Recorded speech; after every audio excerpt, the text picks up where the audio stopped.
Bitcoin naît, je dirais, comme contre-projet à la faillite monétaire constatée avec 2008. C'est-à-dire que 2008 a été un symbole des excès monétaires. Certains se sont dit c'est trop. Si on veut casser ça, il faut qu'on trouve un système incorruptible. J'ai commencé à parler du Bitcoin officiellement dans mes cours en 2016-2017. Et là, c'était drôle parce qu'effectivement, alors là, beaucoup de scepticisme. C'est un truc hyper volatile, c'est spéculatif, ça sert à rien, souvent on me répondait.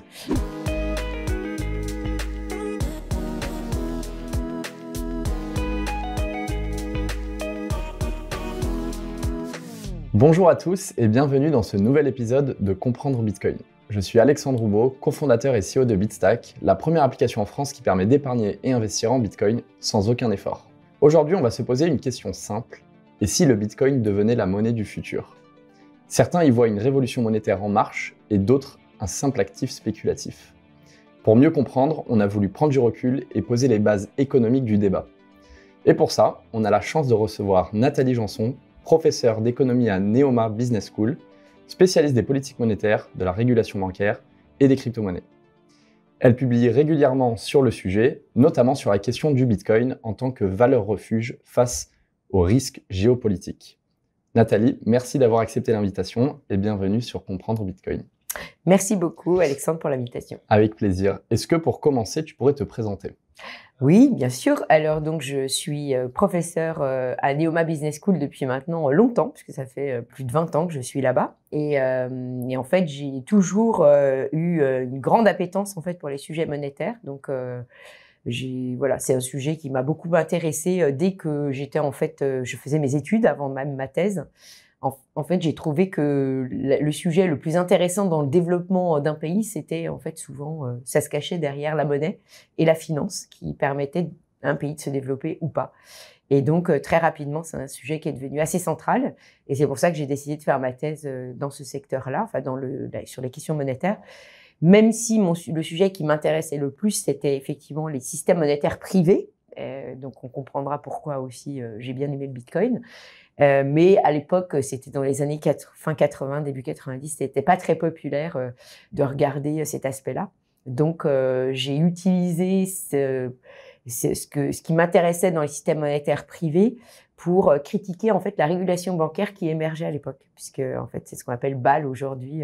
Pour tous ceux qui travaillent dans le secteur bancaire, ils savent ce que ça veut dire ce terme. Et en fait, c'est un sujet qui ne s'est jamais, qui a toujours continué, qui s'est jamais terminé. Et voilà, donc ça c'est la raison pour laquelle en fait j'ai vraiment eu cet intérêt pour la monnaie. Et puis après, effectivement, il y a eu ce grand changement dans mes sujets d'intérêt, puisque j'étais plutôt banque centrale et régulation. Et puis un jour, effectivement, Bitcoin est arrivé. Il y a eu un pont avec Bitcoin. Ok, très clair. Avant de parler justement de Bitcoin, comment t'es tombé sur le Bitcoin et tes premières expériences avec le Bitcoin, est-ce que tu peux, selon toi, donner la définition du Bitcoin ? Alors oui, c'est toujours une vaste question. Alors pour moi, Bitcoin, c'est une architecture de paiement pair à pair. Donc c'est effectivement un moyen de pouvoir permettre des transactions entre deux personnes directement et sans tiers de confiance, et donc de façon très sécurisée. Donc c'est vraiment ce qui fait sa marque de fabrique, puisqu'il y a l'intervention de personne et surtout pas une espèce de sceau gouvernemental qui vient apporter de la confiance. En fait, il n'y a rien d'autre qu'un réseau de computers qui permet que tout ça se passe très bien. Et justement, est-ce que tu peux revenir sur la première fois où tu as entendu parler du Bitcoin ? Alors oui, c'est intéressant. La première fois où j'ai entendu parler du Bitcoin, en fait, j'ai eu deux sources en même temps. C'est-à-dire que je lis assez fréquemment, je lis quotidiennement la presse financière. Donc effectivement, alors ça c'était en 2012, donc ça fait, maintenant il y a presque 13 ans. Je commençais à voir quelques articles de temps en temps dans le Financial Times qui parlait en fait on l'appelait juste le Bitcoin, on l'appelait même pas crypto-monnaie, je sais même pas si on utilisait un terme à l'époque, mais qui qui fluctuait beaucoup. Et donc il y avait les premiers articles qui venaient rapporter cet objet étrange qui permettait des transactions pair à pair. Par contre, ça c'était effectivement très clairement mentionné. Et parallèlement, je suivais toujours les travaux des professeurs qui m'avaient suivi aux États-Unis et qui travaillaient à l'époque sur l'histoire des systèmes monétaires privés, parce que bien évidemment, pour tous ceux qui étaient intéressés par cette question, Bitcoin est vite apparu comme quelque chose qui avait émergé de façon pas du tout téléguidée par des gouvernements, mais qui était né dans le marché par des gens, des gens qui l'avaient lancé en tant qu'entrepreneurs. Et donc forcément, ça a attiré aussi leur attention. Donc comme je regardais leur site régulièrement, qui s'appelait Alt-M, j'avais vu effectivement, ils écrivaient, donc c'était Kevin Dodd en Angleterre, Celgene et White aux États-Unis qui écrivaient en fait sur ces monnaies digitales qui semblaient émerger. Et d'ailleurs, il y en avait eu avant Bitcoin. Oui, il y en a eu, c'était un sujet que tu avais. En fait, non, je l'ai découvert après. Et j'en avais entendu parler parce qu'effectivement, comme je m'intéresse aussi, enfin, je suis très libérale, donc forcément, il y avait toute la partie même libertarienne avec David Friedman, enfin tout ce courant aux États-Unis où effectivement, il y avait cette recherche d'avoir une monnaie qui ne soit pas la monnaie gouvernementale. Donc effectivement, les gold coins, enfin tout ça, j'en avais entendu parler. Oui, parce que c'est vrai, j'ai fait une petite parenthèse, mais beaucoup de gens ne savent pas qu'il y a eu des tentatives de création de Bitcoin ou enfin de monnaie numérique avant Bitcoin qui ont tout échoué jusqu'à Bitcoin et c'est pour ça que les gens en ont entendu parler. Oui. Mais voilà. D'ailleurs, je le faisais souvent comme premier exposé par mes étudiants pour leur faire comprendre pourquoi en fait il avait eu du succès, enfin pour qu'ils comprennent pourquoi en fait il y avait déjà eu des choses avant, c'était pas nouveau. Et dont Bitcoin a utilisé pour rassembler les pièces du puzzle. Mais super intéressant. On entend souvent dire que le Bitcoin c'est une révolution monétaire. Pour bien comprendre ce que ça veut dire, j'aimerais bien revenir sur un peu la monnaie, le mot monnaie dans révolution monétaire, l'évolution des systèmes monétaires et on a parlé des rôles des banques centrales dans cette équation-là. Déjà pour toi, c'est quoi une monnaie, c'est quoi une bonne monnaie ? Oui, alors c'est pareil, c'est une question très débattue. Donc moi, je vais donner effectivement un point de vue que je pense intéressant, mais bien évidemment, plein d'autres y pourront se trouver en désaccord avec ce que je vais dire. Donc, la monnaie, en fait, si on la prend d'une façon, d'une approche tout à fait empirique, elle a naturellement émergé. C'est-à-dire, souvent, on dit que l'économie de troc n'a jamais existé. Hein, quand on regarde les travaux anthropologiques, parce que très vite, les gens ont compris que le troc c'est compliqué puisqu'il faut qu'on soit tous les deux, qu'on ait en fait des désirs inversés, c'est-à-dire que moi je veux peut-être ton écran, enfin voilà ce qui te sert de support de tablette et puis faudrait que toi tu aies envie de quelque chose dans les mêmes proportions pour qu'en fait on puisse procéder à un échange. Donc très rapidement, les gens ont vite évolué vers un système où en fait il y avait quelque chose qui circulait, qui était plus facilement accepté que d'autres. Donc pour moi, la monnaie c'est vraiment un moyen généralisé de paiement. Mais évidemment, le généralisé est lié au contexte où tu te trouves. C'est-à-dire, il est généralisé par rapport à un endroit finalement. Il y a donc à l'époque, c'était plutôt une marchandise qui était plus facilement échangeable que les autres. Et c'est comme ça qu'en fait, la monnaie a émergé. Et ensuite, elle a vite évolué, c'est-à-dire une fois que les échanges se sont très développés. En fait, il y a eu un consensus pareil, hein, qui est plutôt spontané, qui a fait que c'est plutôt des marchandises métalliques qui ont émergé comme étant des moyens plus généralement acceptés par d'autres. Et c'est assez facile de comprendre pourquoi. Parce que pour pouvoir être une monnaie, il faut être accepté. En fait, on doit attendre. Enfin, c'est quelque chose qu'on doit pouvoir stocker facilement pour pouvoir ensuite utiliser. Et très rapidement, les métaux se sont imposés parce que tout simplement, ils conservaient leur aspect, en tout cas physique, se conservait. Et qu'en fait, on pouvait tester leur qualité physique. Donc, on pouvait savoir si l'or c'était du vrai ou s'il n'était pas pur. Enfin voilà. Donc, on pouvait très facilement mesurer en fait la vraie valeur de ce qu'on avait et c'était plus facile pour les échanges. En plus, on pouvait peser, donc voilà. Donc ça explique en fait très vite pourquoi la monnaie s'est imposée comme une monnaie métallique, quasiment au niveau mondial. Et ça tombe bien parce que du coup, ça a permis les échanges internationaux aussi, parce que voilà, quand on parle de moyens généralisés, effectivement, plus on dépasse les frontières, plus ça doit être quelque chose que tout le monde en fait a la même idée en fait, la même conception et se rendre compte qu'effectivement c'est aussi facile d'accepter en échange. Donc ça c'est la première partie de l'évolution monétaire, qui est effectivement de la monnaie plutôt qu'on appelle marchandise et qui a rapidement évolué et qui est rapidement devenu quelque chose de très utilisé par toutes les populations sur la Terre, voilà, dans les différents continents. Ensuite, effectivement, dans certains endroits, on est passé de ça à une monnaie beaucoup plus scripturale, en tout cas une monnaie papier, à des billets, à des monnaies bancaires à travers des comptes. Et ça, c'est un autre passage, effectivement. C'est un deuxième passage, c'est-à-dire qu'à partir du moment où on a eu de la monnaie métallique, elle-même avait ses limites, et notamment ses limites, c'était le coût de transport, parce que c'était pas facile, et on s'exposait au vol. Donc très rapidement, certains se sont dit que c'était peut-être plus intéressant d'avoir un endroit où on stockait pour en fait s'échanger des bouts de papier qui étaient beaucoup plus faciles à manipuler tout simplement. Et donc effectivement, on a eu la phase où en fait ce sont les banques qui se sont emparées en fait de cette et c'était cet aspect-là effectivement qui m'avait beaucoup intéressé dans le développement en effet des systèmes monétaires privés, puisque très rapidement ce sont les banques qui ont pris ce marché. Elles ont débuté elles stockaient donc l'or des personnes, des clients qui n'avaient pas envie de le stocker eux-mêmes.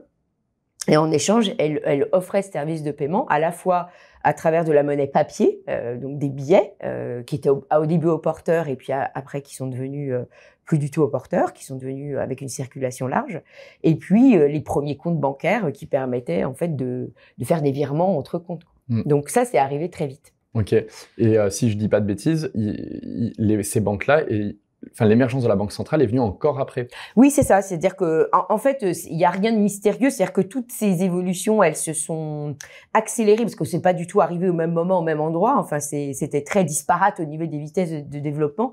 Mais en effet, ça a vite évolué dans des endroits de fort commerce. Parce que quand vous avez du commerce, le problème du paiement se pose très vite. Donc, il faut être rapide. Enfin, faut trouver des solutions, en fait, à des problèmes concrets. Et en effet, vous voyez des régions comme la République de Venise, les pays du Nord, les Pays-Bas, qui étaient des grands ports à l'époque. Forcément, ils étaient très en avance de ce point de vue-là. Nous, en France, on n'était pas très à la pointe d'ailleurs. Hein. On a mis du temps avant. Mais oui, c'est en général, ça arrive toujours parce qu'en fait, on doit résoudre des problèmes. Et donc, à cette époque, c'est comme ça que les premiers systèmes se sont développés. Et la Banque centrale, effectivement, est arrivée après. Et souvent, elle est arrivée après pour des raisons qui n'ont rien à voir effectivement avec le commerce, hein, puisque c'est pas un sujet.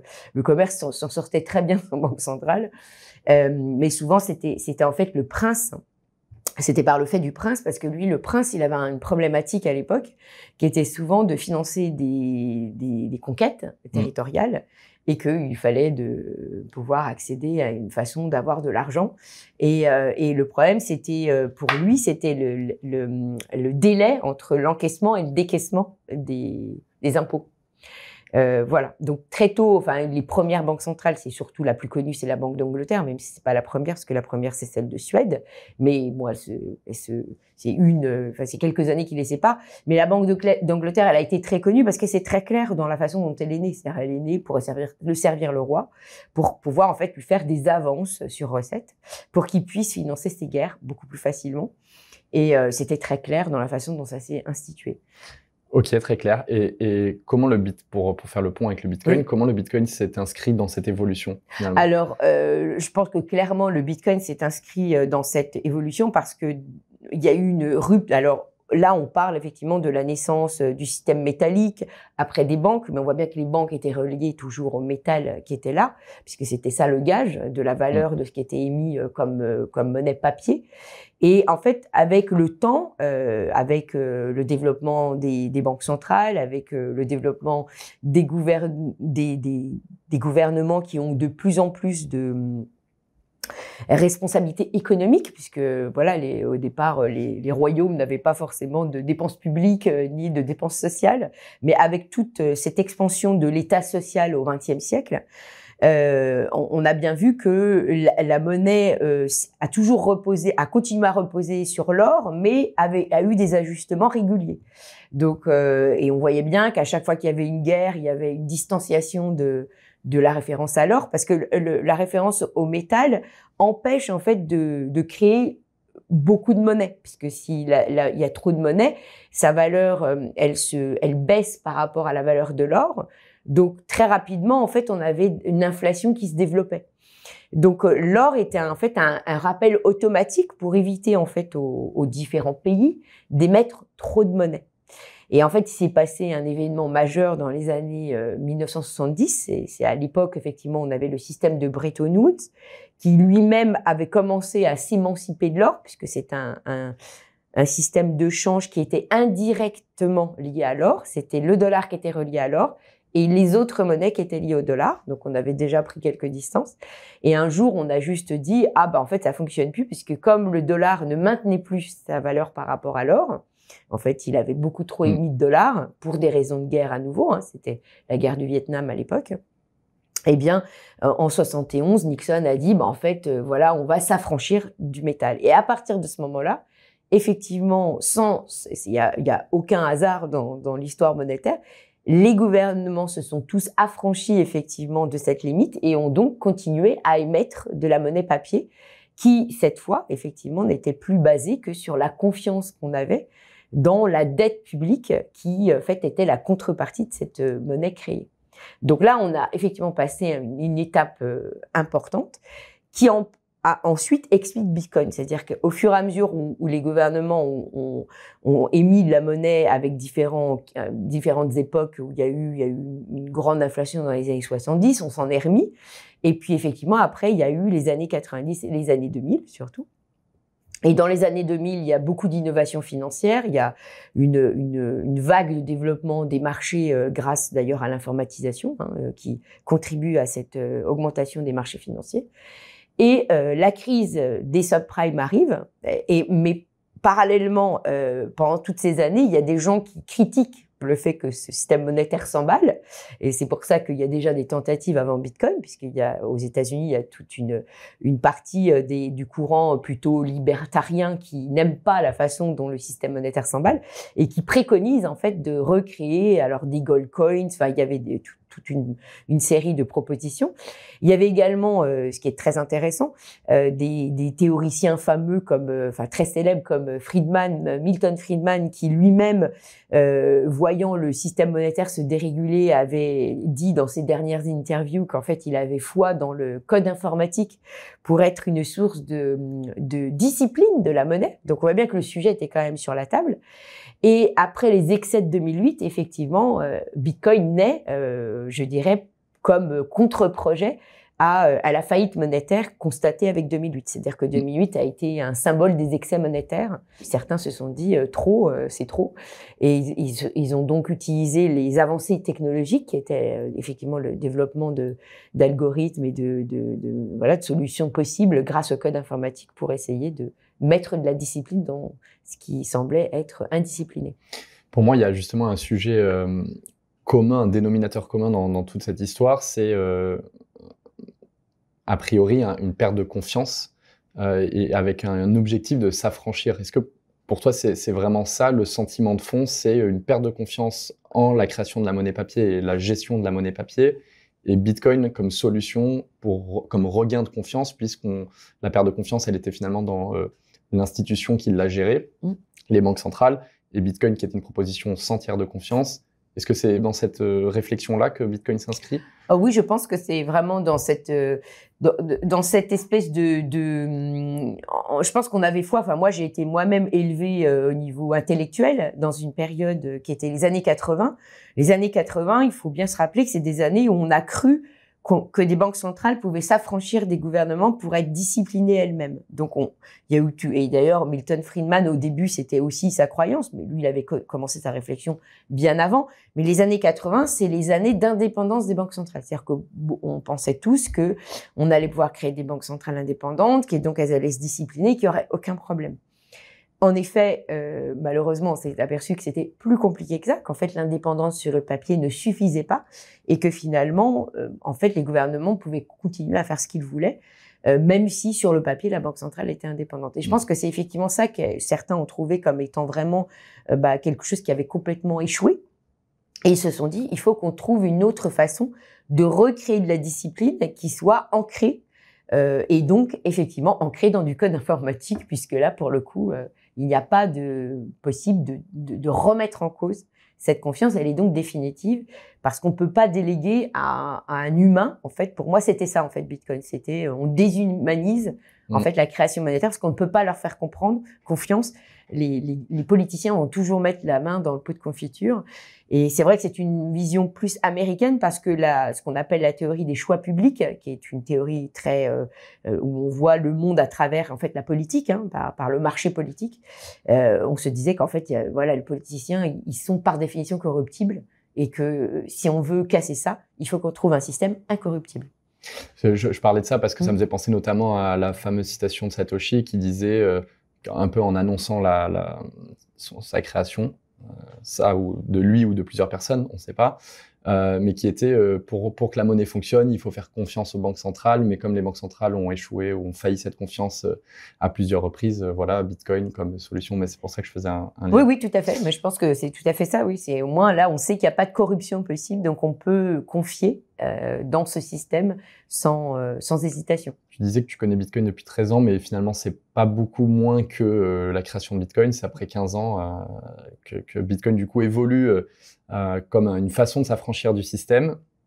Avec son adoption croissante, on a vu que Bitcoin a été de plus en plus scrutiné par plusieurs personnes, notamment jusqu'aux régulateurs, et les banques centrales et le système dans son ensemble. Pour toi, quelles sont les principales craintes des régulateurs et de l'establishment, des institutions envers Bitcoin? Comment les banques centrales voient Bitcoin? Comment les régulateurs voient Bitcoin? Comment est-ce que le système perçoit Bitcoin?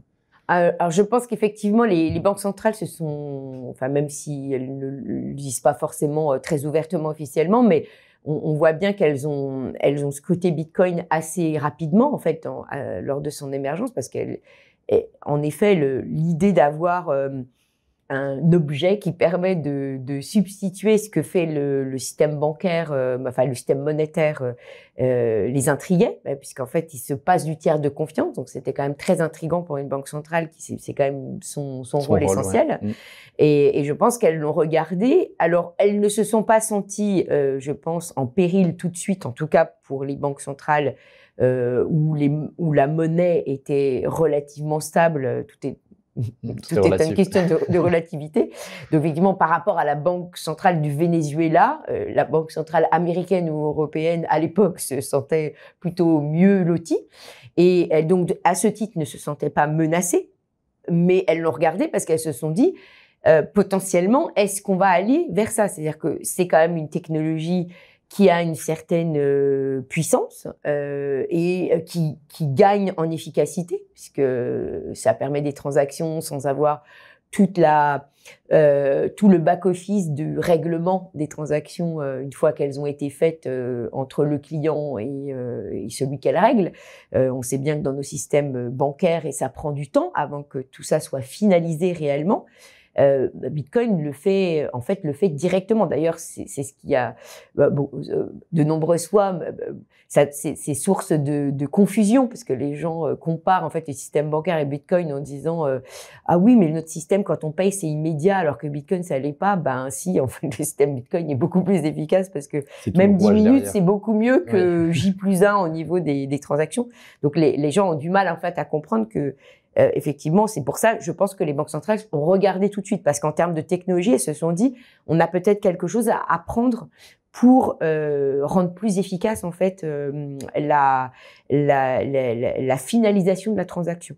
Et donc, et ça, il n'y a pas de doute qu'elles l'ont regardé pour cette raison au départ. Ok, mais voilà, pas dans une optique de mise en péril de son en tout cas, mandat. Non, je pense que pour la Banque centrale européenne, non, c'était même, enfin pour elle, c'était un truc ça restait un truc de geek au départ, quoi. Et dirais-tu toujours la même chose aujourd'hui, sachant que la Banque centrale, voilà, est-ce qu'il y a eu une évolution dans sa perception, parce qu'aujourd'hui la Banque centrale, par exemple, parle beaucoup des monnaies de banque centrale numérique, etc. Est-ce que là, c'est plus une réponse par une perception de mise en péril, mise en danger de leur mandat, de leur mission? Oui et non. Je vais faire une réponse un peu à la normande, c'est-à-dire que oui, elles ont compris que la technologie avançait et que il y avait beaucoup de développement qui se faisait et qu'elle observe de toute façon au fur et à mesure. Elle se sent pas, je pense, directement menacée par Bitcoin. Encore aujourd'hui, en tout cas pour ce qui est de la Banque centrale européenne, elle a compris que quand même une monnaie qui permettait, alors non, pas une monnaie parce qu'elle va se fâcher, mais même si elle la considère par Mika comme une monnaie, mais voilà, officiellement, elle dit que c'est toujours un actif, un cryptoactif, mais elle a bien compris que ça permettait de faire des transactions dans des moments de tension géopolitique, parce que la guerre en Ukraine, ça a été quand même un bel exemple, où on a bien vu que dans les premiers moments, le Bitcoin a été un moyen de bypasser la complexité et le fait que les voies normales étaient bouchées. Donc ça, elles ont compris que quand même, on pouvait utiliser Bitcoin pour résoudre des problèmes. Et elles ont bien vu que c'était fiable et efficace. Elles se sont plus inquiétées, je pense, que leur évolution sur les monnaies monnaies numériques de banque centrale, c'est davantage été une réaction en fait à des monnaies, à des stablecoins, puisqu'en fait c'est plutôt ça et notamment le projet Libra. Je pense que le projet Libra a vraiment été ouvert les yeux à beaucoup de gens. Pourtant bon, il a débouché sur rien, mais ils ne l'avaient pas compris parce que en fait leur truc par rapport au Bitcoin, c'est qu'ils se sont dit il y a quand même toujours un nombre d'utilisateurs qui n'est pas suffisamment élargi pour être une vraie menace. Mais le stablecoin, et notamment lorsque c'est Facebook qui en parle, et ils se sont dit oulala, mais eux ils partent déjà avec une avance sur le réseau puisqu'ils ont déjà un vaste réseau d'utilisateurs. Et c'est là où ils ont compris que si en fait le réseau d'utilisateurs est déjà important, il peut venir déstabiliser en fait des monnaies plus officielles et qu'en fait il fallait y veiller. Et c'est ça qui en fait a fait leur réaction, qui les a fait réagir. Ok. Comment tu vois la réglementation que l'Europe notamment a mis en place? On en entend beaucoup parler, on en a parlé déjà sur Comprendre Bitcoin de la réglementation MiCA. Comment toi tu vois les choses? C'est quoi ton analyse? Est-ce que on doit l'interpréter comme quelque chose de positif? Les pour et les contre, grosso modo. Alors, je pense que je vais commencer peut-être par les pour, même si voilà, j'avoue ne pas en voir beaucoup, mais les quelques pour, c'est effectivement la clarté de la position, d'avoir une espèce d'uniformité de la règle connue d'avance sur une zone assez étendue qu'est l'Union européenne. Donc, en effet, pour celui qui veut commencer un business, c'est intéressant sans doute d'avoir une règle qui paraît relativement claire sur une zone assez large. Maintenant, le problème, c'est que par rapport à ce que ça crée comme la façon dont MiCA a été envisagée, c'est-à-dire d'aller assez loin dans le type de règles à suivre et dans le détail de la règle à suivre, je pense que l'Union européenne a perdu parce que un des avantages d'avoir différentes règles, c'est aussi qu'en fait, on va pouvoir, au fur et à mesure de l'évolution du secteur, de voir les règles qui conviennent mieux en fait à une technologie qui est quand même toujours en développement. Et ça, c'est quand même pour moi en tout cas l'obstacle le plus important de cette régulation, c'est qu'en fait une réglementation, on va utiliser le terme plus adéquat. La réglementation, en fait, elle est figée alors que la technologie évolue et donc elle peut devenir inappropriée. Et en fait, c'est ça le bas qui blesse en fait dans le fait d'avoir une réglementation pour l'ensemble. C'est qu'en fait, du coup, elle est figée, en tout cas pour l'ensemble de ces pays, et elle ne va donc pas, elle va pouvoir sembler aussi désuet à un moment donné. Et je pense que ça, c'est quand même l'aspect le plus regrettable dans la réglementation. Maintenant, effectivement, l'aspect qu'on voit lorsqu'on effectivement on discute avec des entreprises comme vous qui êtes dessus, c'est qu'effectivement on voit bien que l'avantage est à ceux qui sont déjà sur le marché et il y a un obstacle, il y a un coût d'entrée qui augmente sensiblement pour celui qui voudrait commencer un projet. Et ça, je pense que c'est la partie négative en fait que pour le coup, ça c'était connu, c'est-à-dire que lorsque vous êtes dans l'analyse des réglementations, quel que soit le sujet, que ce soit un sujet blockchain ou que ce soit un sujet médical ou autre, on sait bien que c'est ça le désavantage, c'est qu'en fait vous allez mettre un coût d'entrée qui va être à l'avantage de celui qui est déjà là et qui va désavantager celui qui voudrait entrer et qui effectivement a des moyens plus réduits. Oui, je suis d'accord. En plus, on l'a vu pas que sur les crypto-monnaies ou ce qu'ils appellent les sociétés qui fournissent des services, des prestations autour des crypto-monnaies, mais sur d'autres technologies. manque de souplesse sur la réglementation en fait est un frein à l'innovation. Et effectivement, c'est comme ça qu'on peut perdre aussi. Je pense qu'il y a une composante concurrentielle si on n'a pas une uniformisation de la réglementation à une échelle mondiale, ce qui est en fait en pratique très difficile en théorie peut être intéressante, en pratique très difficile à mettre en place. Et donc on crée en fait des inconsistances entre des acteurs qui vont être soumis à une certaine réglementation, les acteurs européens, versus des acteurs internationaux, américains ou asiatiques, qui eux ne sont peut-être pas forcément soumis aux mêmes réglementations, mais qui vont quand même desservir un marché local. Donc c'est vrai que nous, en tant qu'entreprise, c'est ce genre de revers de la médaille qu'on peut observer, c'est aussi comment est-ce qu'on s'assure d'avoir une uniformisation et une cohérence entre tous les acteurs du monde sur un marché donné. Mais voilà, il y a toujours des facteurs positifs et négatifs. Je voulais changer de sujet sur un des papiers que tu as coécrit,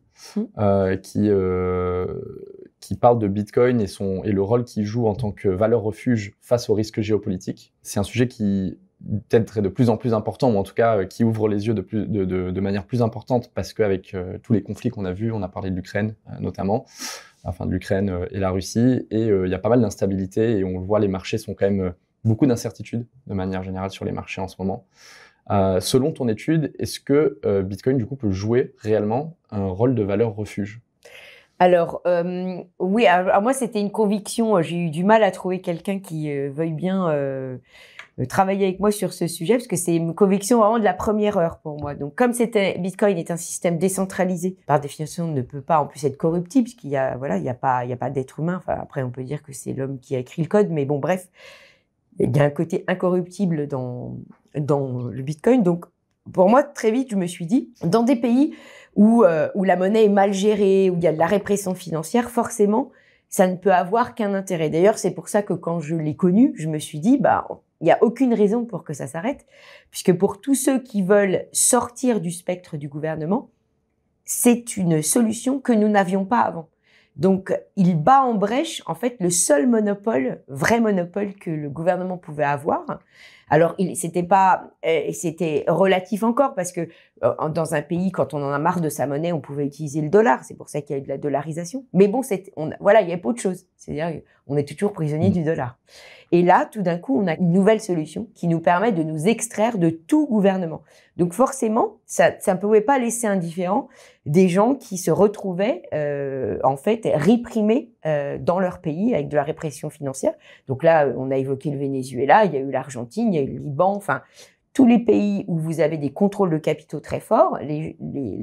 Là-bas, ils ne s'y sont pas trompés. Ils ont très vite compris que ce monde de la on-chain allait pouvoir les sauver, ou en tout cas, eux, enfin, ils allaient pouvoir mettre à l'abri leurs actifs qui, avant, se faisaient, en fait, ils étaient prisonniers de leur pays. Donc ça, pour moi, c'était clair qu'il y avait donc un aspect géopolitique, c'est-à-dire que si une tension monte, on va avoir des individus qui vont utiliser davantage Bitcoin pour se protéger eux-mêmes. Voilà. Donc ça, c'était l'intuition de départ. Okay. Et ensuite, effectivement, avec mon collègue qui est plutôt en finance, il m'a dit, ah tiens, c'est un aspect intéressant, puisque comme pendant très longtemps, en finance, on a essayé de voir qu'est-ce qu'était, c'était quoi le Bitcoin, quelle catégorie d'actifs, puisqu'en finance, c'est vraiment leur préoccupation. Il y a une préoccupation sur essayer de prédire le prix, et puis l'autre préoccupation, c'est de savoir comment on l'utilise dans un portefeuille, en général. Et pendant longtemps, effectivement, jusqu'en 2021, souvent, les études montraient que c'était décorrélé, que et donc on pouvait peut-être le mettre dans un portefeuille pour en fait diversifier le risque. Donc ce thème-là, il était quand même assez récurrent. Et donc moi, je voulais vraiment insister sur la dimension géopolitique. Et donc ce concept, comme tu l'as dit, de valeur refuge, puisque c'est ça, quand on dit que on va pouvoir l'utiliser contre le risque géopolitique, c'est vraiment en cas de crise. En cas de crise, on va se réfugier vers quelque chose qui n'est pas atteint par la politique. Okay. Donc c'est pour ça que souvent c'était l'or qui est cité. Vous aviez le franc suisse qui est souvent effectivement considéré comme une valeur neutre. Et là on l'a vu dans ces dernières semaines à nouveau jouer ce rôle-là, comme l'or d'ailleurs qui est extrêmement élevé. Et donc l'idée c'était de tester si effectivement finalement le Bitcoin pouvait aussi lui qu'il avait bien cet aspect. Dans notre étude, il se trouve qu'effectivement, dans l'échantillon qu'on utilise, à partir de 2015 jusqu'en 2023, eh bien, dans des situations de crise, donc là, en fait, on fait un choc de crise pour voir comment réagit le marché. Effectivement, le Bitcoin réagit bien comme le franc suisse, en fait, comme donc valeur refuge. Ok. Malgré sa volatilité, parce que c'est souvent moi une des questions qu'on me pose ou une des craintes que les gens ont, c'est oui, mais valeur refuge veut forcément dire pas de volatilité ou quelque chose de très stable, en tout cas dans la perception des gens. Et Bitcoin étant perçu aujourd'hui comme un actif volatile, voire très volatile, c'est souvent l'argument qui est posé sur la table. Comment tu vois comment tu réponds à ça? Oui, tout à fait. Alors, en fait, la valeur refuge ne veut pas dire non plus réserve de valeur, parce que la stabilité, c'est la réserve de valeur. Là aussi, le Bitcoin sur le long terme, parce que ça dépend du terme qu'on utilise évidemment, est quand même une réserve de valeur. C'était un autre article que j'avais publié avec un autre collègue, pareil, dans une revue académique, pour montrer que malgré tout, si on prend un temps long, le Bitcoin demeure une réserve de valeur, puisque à chaque fois qu'il a atteint un poids le plus bas, il n'a jamais été plus bas que son précédent plus bas. C'est ça la règle. Donc ça voulait bien dire qu'il avait une tendance de fond à la hausse, donc d'adoption, en tout cas qui montre qu'il a une valeur une valeur minimum qui ne fait qu'augmenter. Dans la valeur refuge, c'est vraiment l'idée que en fait on se détache des influences politiques qui sont la raison en fait de la situation, en tout cas de crise qu'on vit. Et là, c'est vraiment ces qualités de décentraliser et en dehors du gouvernement, donc en dehors des systèmes traditionnels, qui en fait en font une possibilité de s'affranchir en fait des risques courants. Ok. Tu le disais plus tôt, donc, et même moi dans mon introduction, tu es enseignante aussi, notamment à Neoma Business School, c'est ça? Et du coup, tu parles de ces sujets avec des plus jeunes. Oui. Comment est-ce que les étudiants réagissent face au Bitcoin? Est-ce que déjà les gens arrivent en classe en connaissant le sujet? Qu'est-ce qu'ils connaissent pas le sujet? Est-ce qu'ils ont la même réticence qu'on a pu voir de certaines autres générations? C'est quoi un peu les retours à chaud de ces plus jeunes? Alors, c'est assez drôle parce que j'ai commencé à parler du Bitcoin officiellement dans mes cours en 2016-2017. Enfin, 2017, voilà, quand il y a eu l'autre, enfin, en tout cas, le bull run qui a commencé à faire connaître Bitcoin, hein, puisque 2014-2015, voilà. Tout le monde en entend. À l'époque de 2014-2015, je me rappelle l'avoir utilisé en cours pour montrer ce que donnait un marché quand l'offre était inélastique, c'est-à-dire qu'effectivement une offre donnée qui ne répond pas à la demande, pour essayer de faire comprendre ce qu'est l'offre et la demande quand l'offre ne répond pas à la demande.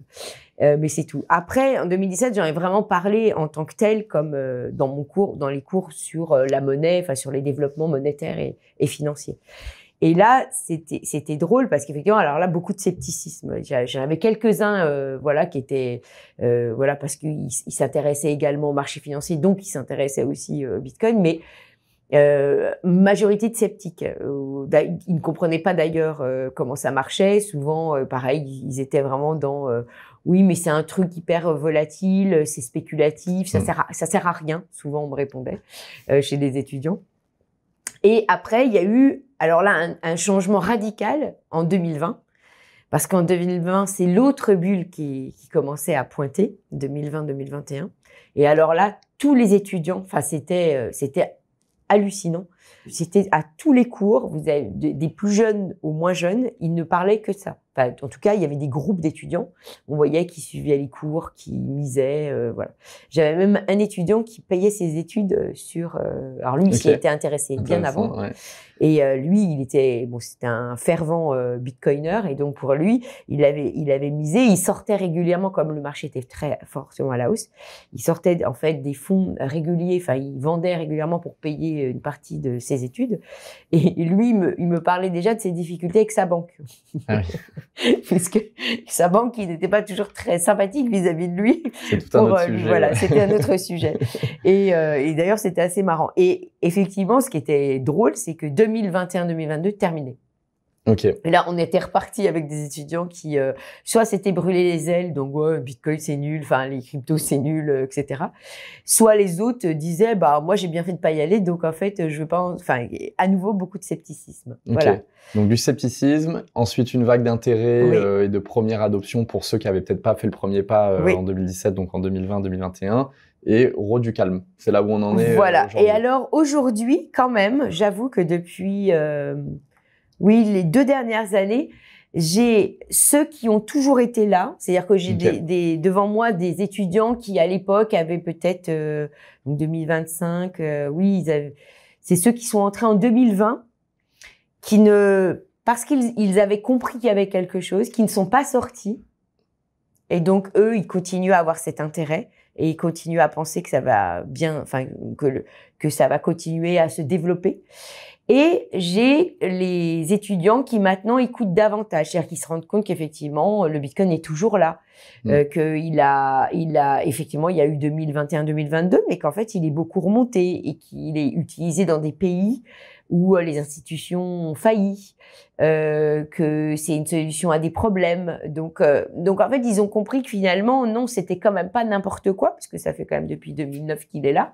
Donc si c'était vraiment une bulle, ça fait 16 ans de bulle, on l'a quand même assez rarement vu. Donc, ils se disent qu'il y a quand même quelque chose. Donc, il y a moins de scepticisme par rapport à ça, je trouve. Et ce qui est marrant, c'est qu'en fait, il y a quand dans mes cours je parle de ça, des stablecoins, des monnaies numériques de banque centrale.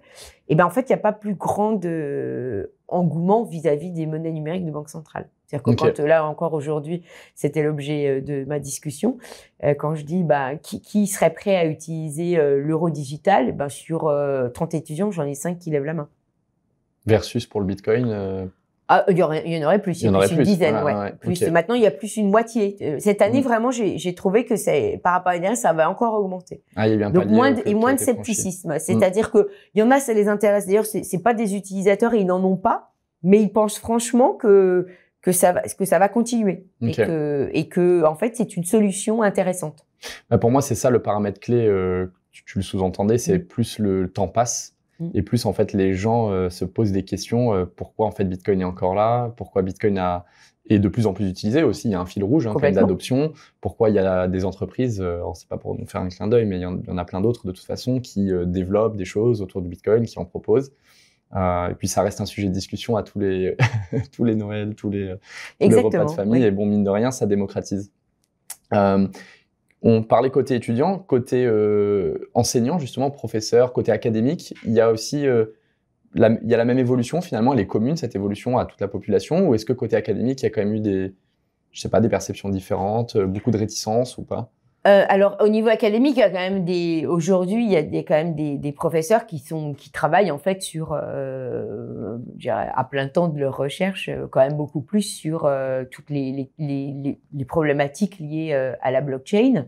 Alors effectivement, ils ont peut-être pas une fixation sur Bitcoin parce que surtout les professeurs de finance en fait sont pas sur des concepts en fait de système monétaire. Effectivement, nous en tant qu'économistes, on est plus sur quels sont les systèmes qui permettent de se développer. Enfin, on regarde les choses un peu plus haut. Eux, ils sont plus dans le concret de pourquoi c'est intéressant, pourquoi c'est utile. Et il y a quand même beaucoup plus de recherche académique dessus. Donc, la recherche, elle a explosé. Moi, je me rappelle quand on a commencé à écrire des papiers en 2014, il y avait rien. C'était vraiment le désert. C'était beaucoup de publications sur le net, donc avec des informations plus ou moins à vérifier, à nouveau à vérifier nous-mêmes. Alors qu'à partir de 2016, 2017, 2018, il y a eu vraiment une vague de publications avec une institutionnalisation du sujet. Donc aujourd'hui, on a quand même des recherches beaucoup plus établies. Et d'ailleurs, on voit que ça gagne. Là, j'étais encore à une conférence il y a pas longtemps. Effectivement, on voit bien qu'à la fois des gens qui ne sont pas du tout ils n'ont pas de foi sur, ils n'ont pas d'a priori négatif ou positif sur le Bitcoin ou d'autres cryptos, qui vont se pencher sur le sujet à travers la consommation d'énergie, à travers des sujets autres, sans aucun problème. Donc non, il y a une production maintenant scientifique qui est quand même d'assez bonne qualité et qui est maintenant récurrente.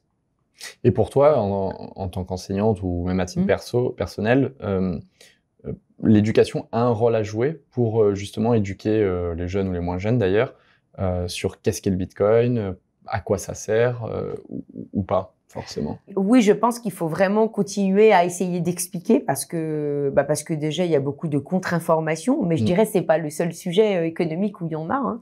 Hein. Donc oui, moi je crois beaucoup en l'éducation de toute façon pour pouvoir faire en sorte que les gens se rendent compte qu'en fait la question est un peu plus complexe qu'on veut le donner, et ou alors dans le cas du Bitcoin pour montrer qu'en fait c'est beaucoup plus simple qu'on ne veut bien le laisser penser, et que c'est pas surtout que ce n'est pas n'importe quoi. Parce que ça, c'est vraiment je pense, la phrase qui m'énerve le plus, c'est que le Bitcoin, ça sert à rien. Et là, c'est plus possible de dire un truc pareil. Et c'est vrai que quand on entend des autorités, enfin des voix, voilà, qui représentent l'autorité le dire, c'est très décevant. Enfin, je veux dire, moi, effectivement, le fait que Christine Lagarde continue à avoir ce discours, mais vraiment, mais de très bas étage sur Bitcoin, et c'est quand même, je trouve même que c'est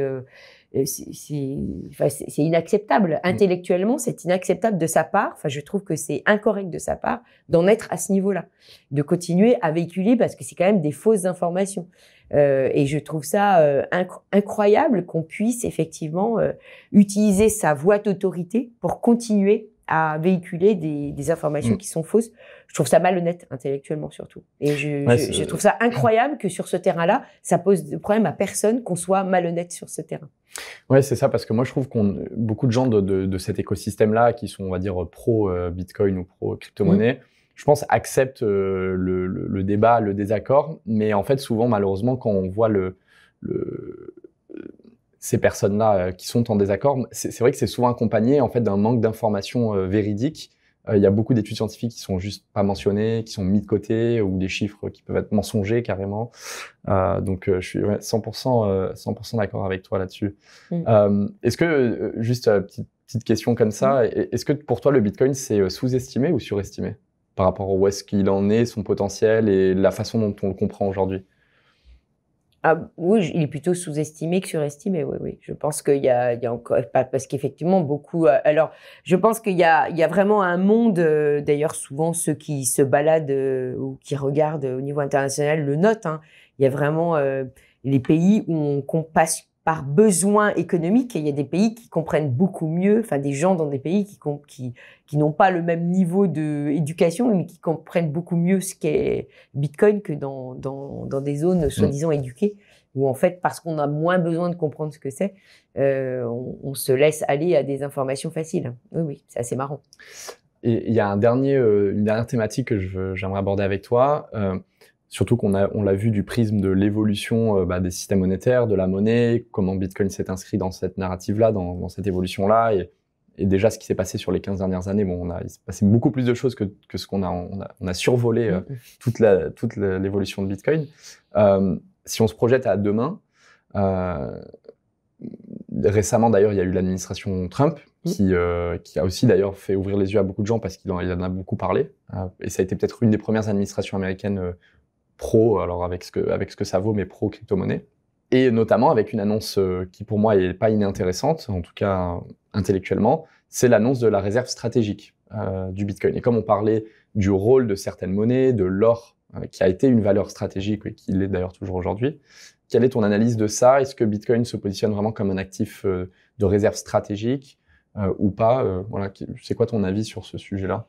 Alors, mon avis il est assez, je pense qu'il n'est pas forcément partagé par tout le monde, mais c'est vrai que pour avoir étudié les systèmes monétaires privés et comment l'État arrive toujours à mettre la main sur, parce que ça l'intéresse, je préfère que l'État ne s'approche pas trop de Bitcoin. Voilà, donc ça c'est mon sentiment. Donc soit c'est bien qu'aux États-Unis une personne officielle, enfin qui concourt à la présidence, dise que finalement Bitcoin c'est intéressant, parce que voilà, c'est effectivement aussi, ça fait du bien, contrairement à Christine Lagarde, ça fait du bien d'avoir quelqu'un. Bon, j'aurais préféré que ce soit Christine Lagarde que Donald Trump, parce que je peux pas dire que je sois d'accord avec d'autres de ses positions, hein. Mais en tout cas, c'est vrai que ça faisait du bien d'avoir quelqu'un qui a priori voilà avait quand même joué un rôle important maintenant sur la scène politique et qui enfin disent en fait on peut considérer Bitcoin comme une réserve stratégique. Je pense qu'ils se trompent de combat puisque en fait une réserve stratégique dans le cas des États-Unis n'a pas beaucoup d'intérêt puisqu'en fait dans la mesure où les réserves stratégiques, en fait, si on prend la définition de base, c'est d'être sûr d'avoir quelque chose au cas où ça manque. Donc là, les réserves stratégiques qu'avaient eu les États-Unis, c'était les réserves du pétrole à l'époque où il y avait des crises. Donc aujourd'hui, lui, il dit oui, ça permettrait de stabiliser la valeur du dollar, mais en fait non, la valeur du dollar telle que le système monétaire fonctionne aujourd'hui, elle n'a pas besoin de Bitcoin. En fait, c'est la confiance qu'on a dans la capacité des États-Unis à rembourser leurs dettes. Donc voilà, donc son message sur Bitcoin, c'est une valeur intéressante, me semblait judicieux. Le message de dire voilà, Bitcoin, c'est un moyen avec le fameux Bitcoin Act là qui avait été donc esquissé par la sénatrice dont j'ai oublié le nom, voilà, Cynthia Lummis. Cynthia Lummis, exactement, c'est elle, oui, tout à fait. Bon, je pense qu'on n'a pas besoin d'en arriver là.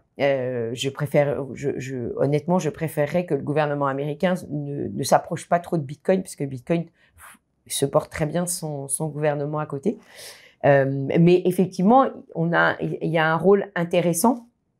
Parce qu'il vient dire que finalement, bon, moi, la partie la plus intéressante dans son discours, c'était de dire, on peut peut-être remplacer nos réserves d'or par une partie de Bitcoin. Voilà. Là, à la limite, pourquoi pas, puisque c'est venir dire qu'après tout, dans une réserve, enfin, ils détiennent effectivement, c'est toujours eux, qui sont les plus grands détenteurs d'or aujourd'hui, qui ne sert pas au paiement. Et c'est vrai que quant à faire, autant avoir quelque chose qui sert à autre chose aussi, puisque l'or aujourd'hui, il sert pas à grand chose. C'est donc bon, je comprends bien que c'est une valeur refuge par sans doute des millénaires de réactions pavloviennes, des réflexes pavloviens visiblement, puisque on a l'air d'aimer l'or, mais honnêtement, à part dire que c'est une valeur, objectivement en industrie on l'utilise plus beaucoup. Donc c'est juste parce que on se dit que c'est quelque chose, mais j'ai toujours pas compris quoi. Enfin, par rapport à Bitcoin est plus utile que l'or, quoi. Donc si c'est pour dire après tout les réserves qu'on a en or, pourquoi pas les mettre en Bitcoin? Bon, voilà, pourquoi pas. Mais effectivement, je ne voudrais pas qu'ils s'intéressent après avoir des nœuds, puis avoir, oui, voilà, je ne voudrais pas d'influer. Voilà, je ne voudrais pas qu'ils viennent sur cette piste-là, qui, à mon avis, serait ce serait une pente dangereuse. Et on sait bien que les gouvernements adorent se mêler aux histoires d'argent. Donc c'est pour ça que d'un côté, je préférerais pas qu'ils s'en mêlent, et d'un autre, si c'est juste pour dire après tout, je substitue mon or en Bitcoin, effectivement, c'est peut-être une analyse intéressante. Et d'ailleurs, d'autres banquiers centraux sont sortis sur le sujet, puisqu'il y avait la Tchéquie, enfin celui de la République tchèque, qui a dit oui, moi en fait j'aimerais bien aussi mettre du Bitcoin à côté de ce que j'ai. Et eux, ça a plus d'intérêt puisque dans les États-Unis n'ont pas de réserve en tant que telle au même sens que nous les avons, puisque c'est la monnaie internationale, donc ils n'ont pas besoin de faire de réserve, alors que des pays qui n'ont pas de monnaie dominante, effectivement, ont des réserves. Donc, eux ont leur propre intérêt de s'affranchir du dollar. Exactement. Quand eux-mêmes donc sont là, endossés au dollar. par contre, ça peut être une arme pour les autres pays, effectivement, pour dire, et d'ailleurs, la Russie, elle l'a très bien, c'était assez aussi drôle, l'épisode de la Russie, puisque la Russie a toujours condamné le Bitcoin, enfin, et même était en passe de l'interdire à nouveau définitivement, peu de temps avant la déclaration de la guerre en Ukraine. Et hop, il y a eu un arrêt sur image parce qu'ils ont compris que comme il y a eu les blocus et notamment les problèmes sur Swift, les sanctions, ils se sont dit peut-être que finalement c'est pas si mal Bitcoin, je vais peut-être le garder. Donc c'est vrai que Bitcoin après tout, il peut être dans des mauvaises mains aussi, mais bon voilà, c'est la monnaie n'a pas, enfin je veux dire c'est un moyen, c'est pas il n'a pas malheureusement, il n'a pas de couleur, d'odeur politique. Et pour toi, est-ce qu'il y a des conditions manquantes, ou en tout cas, quelles seraient les conditions pour passer un peu à la prochaine étape de l'adoption du Bitcoin, pour que le Bitcoin soit adopté de manière plus large, ou est-ce qu'en fait, il y a juste une évolution progressive naturelle, ou il faut qu'il y ait des conditions externes?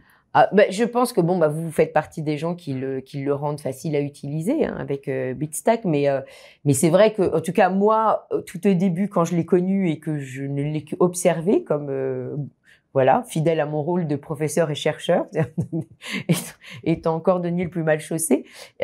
Pour moi, la première chose, c'était, comme j'avais bien compris que si moi je les stocke, c'est vraiment les miens, hein, qui était vraiment la phrase, Not your keys, not your money. Donc là, j'avais compris que si je voulais être une vraie bitcoineuse, il fallait que j'ai mes keys et my money.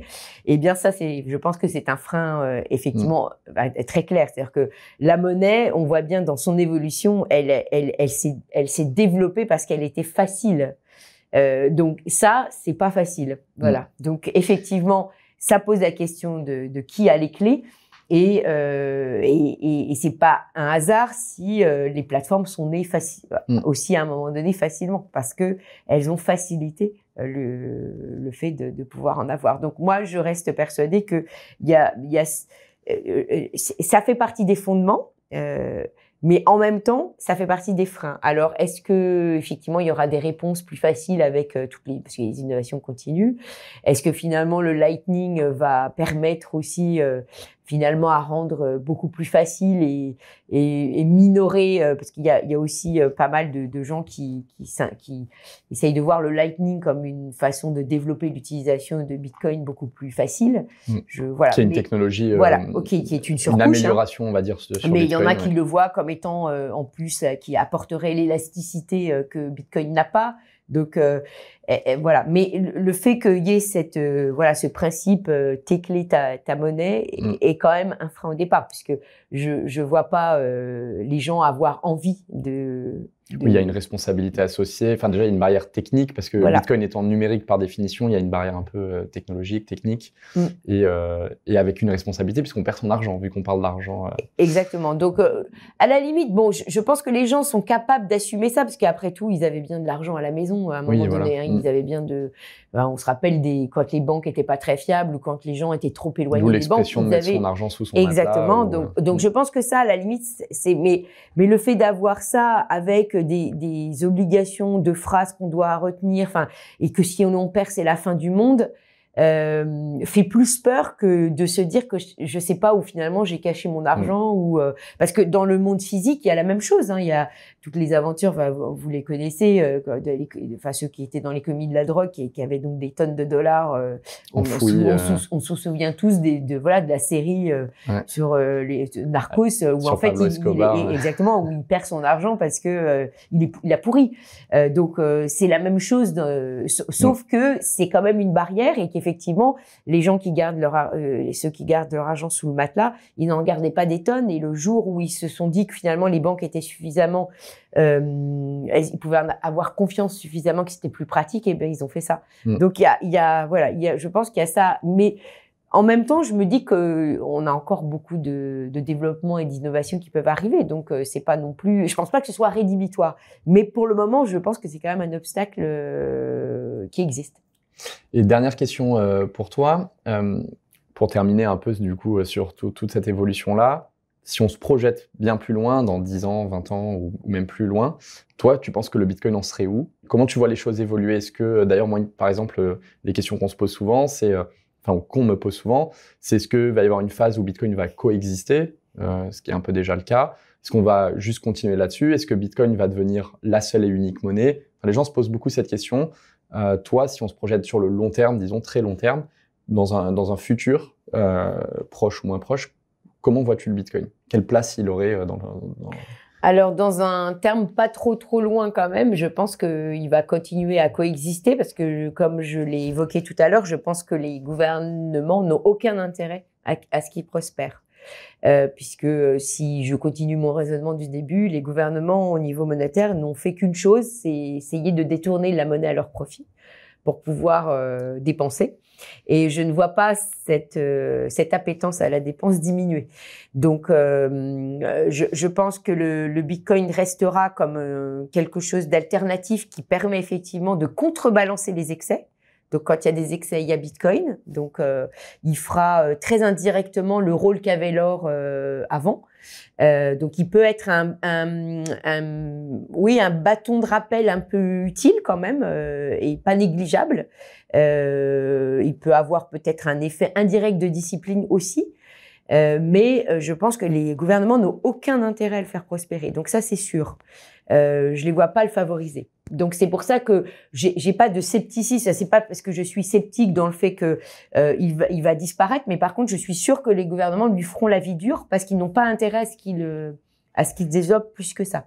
Donc peut-être que la technologie, si vraiment elle arrive à le rendre beaucoup plus facile, ou voilà, il y a peut-être d'autres choses qui font que finalement il va se développer malgré les réticences des gouvernements, mais en aucun cas les gouvernements ne lui faciliteront la tâche parce que eux n'ont pas intérêt.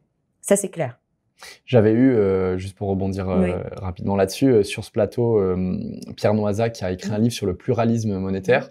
Est-ce que c'est un avis que tu partages sur le fait qu'en fait finalement ce qui est important, c'est pas forcément que Bitcoin gagne, mais c'est qu'il y ait un choix, qu'il y ait un pluralisme de la monnaie en fait finalement. Ah oui, oui, tout à fait. D'ailleurs, en fait, de fait, c'est ça la bonne nouvelle, c'est que malgré les frontières, le fait que une monnaie circule dans un pays, comme je disais tout à l'heure, un pays qui a des excès monétaires, à un moment donné, les gens se révoltent et donc ils prennent quelque chose d'autre. Et donc justement, c'est pour ça que la dollarisation existe dans beaucoup de zones hors dollar, tout simplement parce qu'à un moment donné, les gens se révoltent. C'est-à-dire qu'ils vont pas subir l'oppression de leur gouvernement indéfiniment. Donc, à un moment donné, ils recourent à d'autres monnaies. Alors, évidemment, les gouvernements peuvent leur mener la vie dure, hein, parce que c'est comme ça qu'il y a des contrôles et que les gens sont obligés de subir, mais néanmoins, eux se révoltent.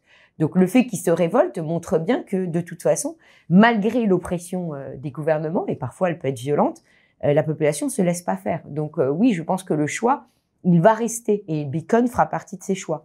Et c'est un nouveau choix et un choix qui contrebalance le dollar, là, par contre, clairement. Parce que dans les pays, comme je disais tout à l'heure, en Argentine, l'Argentine, quand elle a finalement fait de la répression, elle a aussi réprimé le dollar avec le gel des comptes. Donc après, il y avait que le dollar physique qu'on pouvait utiliser sous la table, mais il y avait plus les comptes étaient gelés. Et là, le Bitcoin, effectivement, on a bien vu qu'il avait un relais, puisque c'est là où le Bitcoin a commencé, et les stablecoins, parce que en fait, du coup, ça permettait aux gens de rester dans la chain et de pas revenir dans le monde réel et de continuer à lutter contre leur gouvernement qui en fait abusait de leur pouvoir. Ok, bah super intéressant. Merci beaucoup Nathalie, on est arrivé à la fin de cet épisode. Merci d'être venue, merci pour tous tes échanges. C'était hyper intéressant et je suis sûr que ça vous a plu aussi à vous, ceux qui nous regardez. Pour celles et ceux qui souhaitent aller plus loin, on vous recommande vivement de regarder les publications de Nathalie, de la suivre aussi sur toutes ses interventions. Vous pouvez la retrouver en ligne, je pense. Oui. C'est ça? Ok, bah parfait, n'hésitez pas. Donc c'est Nathalie Janson. Et comme toujours, si l'épisode vous a plu, n'hésitez pas à laisser un like, un commentaire, on essaie de tous les lire, et de vous abonner à la chaîne pour suivre tous les prochains épisodes de Comprendre Bitcoin. Je vous souhaite une bonne journée, à très bientôt et merci.